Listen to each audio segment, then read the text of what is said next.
Welcome back to Revise and Resubmit, where we take the latest AI research and try to make sense of it all. Yeah, it's a lot to wade through sometimes. It really is, and today's expedition is taking us deep into the world of language agents.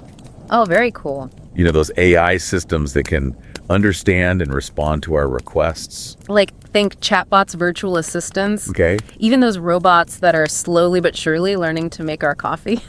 Okay, I am here for the robot barista future. Definitely. But for our listener, let's start with the basics. This paper we're diving into is called Cognitive Architectures for Language Agents. Right. And it's all about building smarter, more capable AI.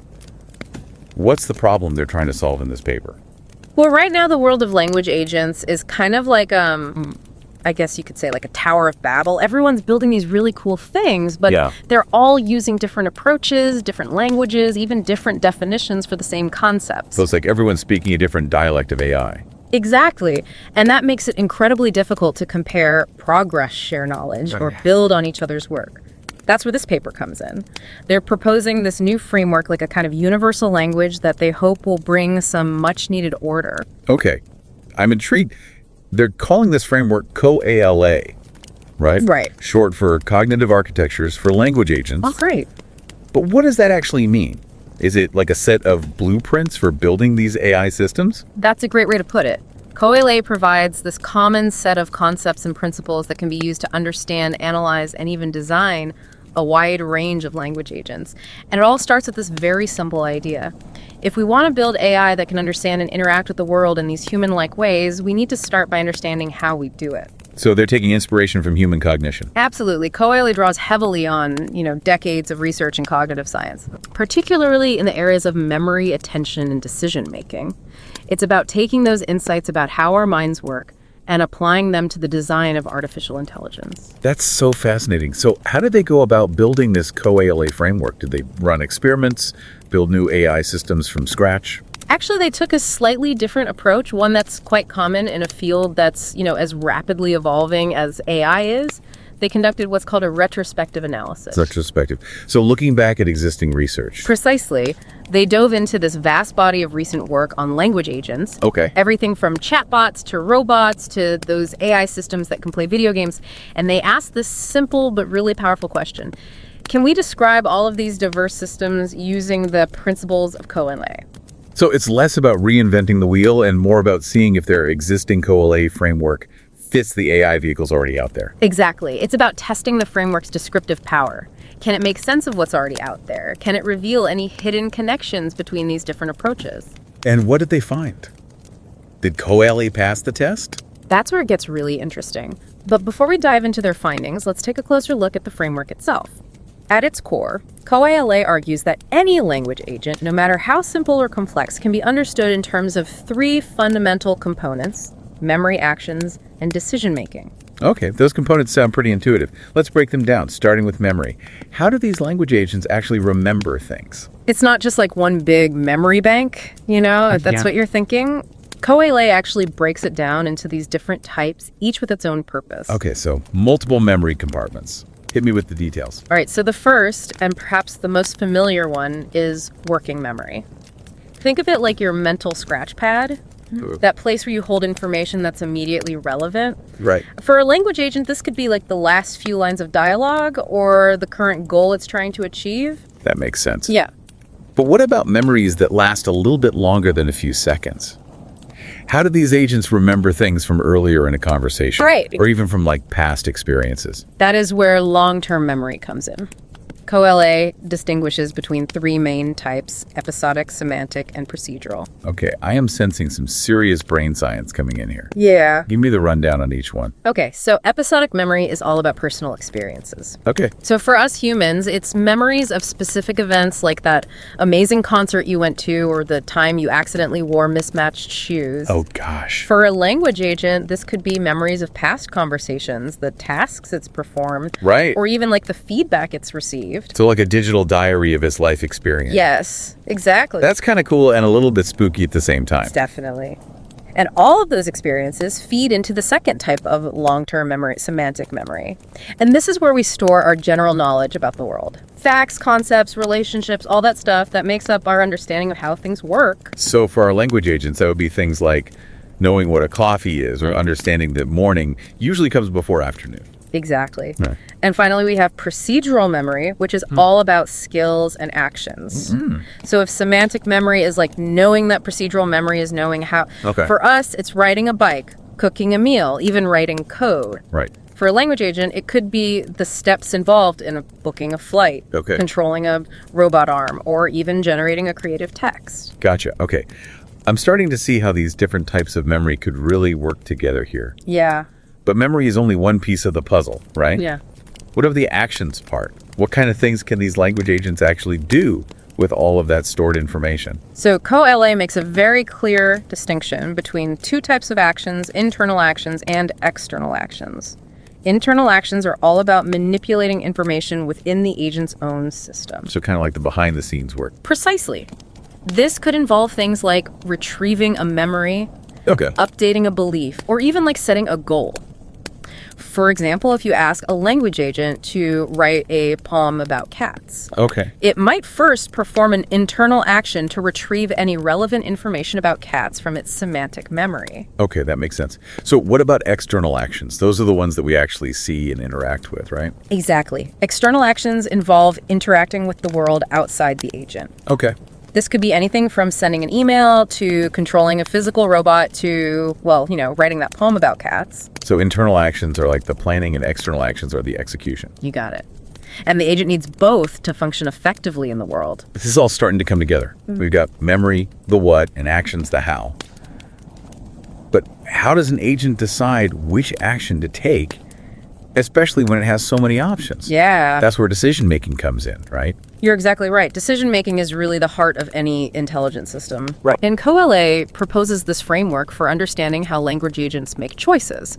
And this is where things get really interesting. Instead of just reacting to its environment, CoLA suggests that these language agents actually engage in this cyclical process of planning, execution, and learning. The cyclical process, I'm intrigued. Walk me through it. Okay, so it starts with planning, Okay. where the agent uses its internal actions to generate and evaluate potential courses of action. It considers its goals, its knowledge, the current state of the world to try to figure out the best way to proceed. So it's not just blindly following orders, it's actually thinking about the best way to achieve a goal. Exactly. And that's a key difference between these simple rule-based systems and the more sophisticated language agents that are being developed today. Yeah. They can actually reason, plan, and adapt. This is fascinating stuff. We've covered a lot of ground here, from the different types of memory to the interplay of internal and external actions. Yeah. And now this whole idea of language agents as these like master planners Right. is really making me rethink what KI can do. It's really cool. But before we get ahead of ourselves, let's step back and revisit how this CoLA framework actually held up when they tested it against like existing language agents. That's a great point. Let's move on to the results of their analysis in our next section. Welcome back to Revise and Resubmit. We've been on quite the journey exploring this new CoLA framework for understanding language agents. We've talked about memory actions, that fascinating decision-making loop, but the big question remains, how well does this framework actually map onto the real world of AI research? Yeah, that's right. It's all well and good to have a fancy framework, but does it actually hold water when you start looking at real AI systems? Right. And the good news is that the authors found CoLA to be remarkably effective at capturing the diversity of approaches that are actually used in language agent design. So no matter what kind of language agent they looked at, whether it was a chatbot or a robot or even a game-playing AI, Yeah. they could always sort of break it down and understand it using CoLA. Exactly. It wasn't about forcing these systems into like a predefined box or anything, but rather seeing if CoLA could provide this common language for understanding their inner workings. And the answer, it seems, was a resounding yes. That's impressive. Yeah, But I need some concrete examples here. sure. Can you walk us through a few cases where CoLA really shined in explaining how these language agents tick? Absolutely.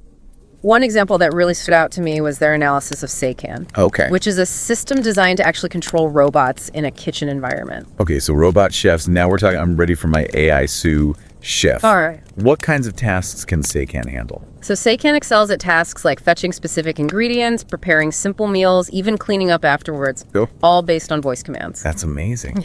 So how does CoALA help us understand what's going on under the hood of Seikan? So let's imagine you ask Seikan to make you a fruit salad. Okay. CoALA helps us break down how Seikan goes from that simple request to a whole sequence of actions. Okay. So first it has to access its semantic memory, its internal knowledge base, Right. to even understand what a fruit salad is. Right, because if he doesn't know what a fruit salad is, it's not going to be very helpful. Exactly. Then it needs to check its episodic memory, its memory of past experiences, to see if it's ever made a fruit salad before. Okay. If it has, it can actually draw upon that memory to guide its actions. Wow. If not, it might need to rely on more general knowledge about how to prepare food. So it's like Seikan is drawing on its own experiences and its own knowledge base, just like a human chef would. Precisely. Yeah. But it goes even deeper. Seikan also needs to factor in its procedural memory, which in this case would include specific skills like chopping fruits, using utensils, and even navigating that kitchen environment. So it's not just about knowing what a fruit salad is, it's about knowing how to make one. Exactly. And that's where the actions part of the CoALA framework comes into play. Right. Seikan has this whole library of external actions, the things it can physically do in the world. Right, like picking up a knife or grabbing an apple from the refrigerator. Exactly.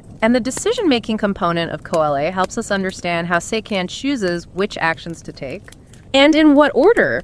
It's constantly evaluating its options, considering its goals, and adapting to new information. So even something as seemingly simple as making a fruit salad requires this, surprising amount of cognitive machinery. It really does. And that's what makes CoALA so valuable. It provides this framework for understanding the complexity of these systems, even when they're performing tasks that seem almost effortless to us.